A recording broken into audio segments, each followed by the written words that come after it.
Iran stands at the edge of a historic storm. The nation is gripped by shock, uncertainty, and rising fury after the assassination of its supreme leader, Ali Khamenei. In the vacuum left behind, a new figure has emerged to seize the mantle of power, a man whose name carries weight, yet whose voice the world has barely heard.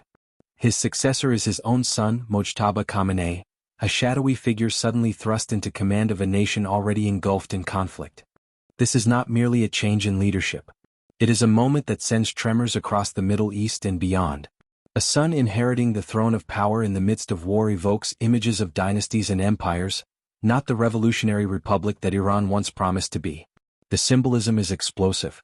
The stakes are enormous, and the world is watching. The state narrative surrounding Mojtaba is being forged with calculated precision. He is not simply portrayed as a successor. He is cast as an avenger, the heir to a legacy sealed in blood, a man destined to continue his father's confrontation with the West. In the ideological machinery of the Islamic Republic, martyrdom is not just a memory, it is a weapon. It fuels loyalty, ignites emotion, and binds political power to sacred sacrifice. Yet beneath the carefully crafted narrative lies a profound contradiction. The very foundation of the 1979 revolution was built on the rejection of hereditary rule. The uprising sought to dismantle monarchy and end the tradition of power passing from father to son. For many Iranians, the sudden rise of Mojtaba Khamenei feels like a betrayal of the revolution's soul, a transformation of a republic into something hauntingly similar to the dynasty it once overthrew. History deepens the irony. Ali Khamenei rose to power as the devastating Iran-Iraq War was drawing to a close, guiding a nation exhausted by conflict. His son now ascends in the opposite moment, not at the end of a war but in the raging heart of one. The contrast could not be more dramatic. And then there is the man himself. Despite carrying one of the most powerful names in Iran, Mojtaba Khamenei has lived almost entirely in the shadows. He is a political ghost, a figure rarely seen, rarely heard, and almost never speaking publicly. For decades he remained hidden behind the curtain of power while influence flowed quietly through him. Insiders describe him as a gatekeeper and a shadow strategist, someone who controlled access to the supreme leader and shaped decisions from behind the scenes. His real strength lies in the alliances he forged away from public view, particularly with the powerful Islamic Revolutionary Guard Corps.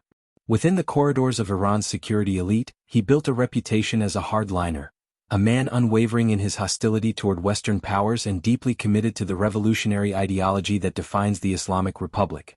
There are also whispers of immense wealth and a vast financial network stretching far beyond Iran's borders, an empire of offshore companies and luxury properties, including multimillion-dollar holdings in Europe. The image that emerges is striking, a man who remained invisible to the public while quietly accumulating both influence and fortune. But how did this elusive figure suddenly rise to the pinnacle of power? Officially, Iran's Assembly of Experts selected him based on religious credentials and the need for stability. But according to Iran's constitution, only a religious figure with the title of Ayatollah can become supreme leader. He doesn't have the required title. Yet many reports suggest a far more intense and dramatic struggle behind the scenes. It is clear that the Revolutionary Guard exerted enormous pressure to ensure his selection. If true, it would transform the succession from a religious appointment into something far more strategic, a leadership forged by military influence. Even more astonishing are claims that Mojtaba was not originally intended to inherit his father's position at all. Reports suggest that Ali Khamenei had quietly prepared a list of potential successors, and his son's name did not appear among them. His father didn't see him as a suitable person to lead Iran, not only because of his lack of knowledge of religious laws, but mostly because of his radical nature.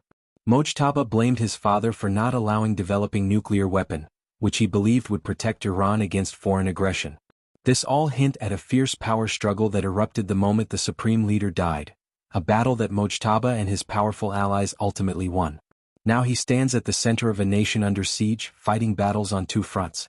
Inside Iran, his legitimacy is far from secure. Many citizens view him as an unknown leader who must somehow command loyalty in a country already shaken by protests, economic hardship, and political divisions. Reformists fear that his rise extinguishes any remaining hope for moderation, replacing it with a hardened continuation of the old guard's ideology. Outside Iran, the danger escalates even further. Both the United States and Israel have issued sharp warnings and threats directed personally at the new leader. The region is already on edge, and his appointment is widely interpreted as a declaration of defiance rather than compromise.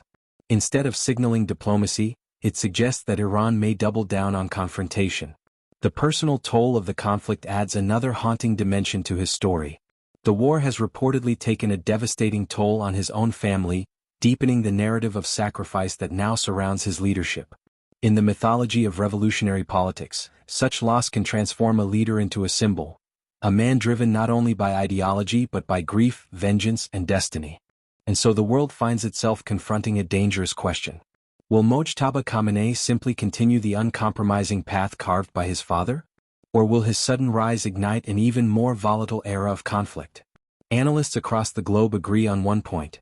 His appointment does not signal retreat or negotiation. It signals defiance, a tightening of the ideological grip that has defined Iran's confrontation with its enemies. One thing is clear: under Mojtaba's leadership, Iran will certainly start developing nuclear weapon. It seems that by assassination Iran's leader, Trump has actually replaced the old version of moderate Khamenei with the new radical one.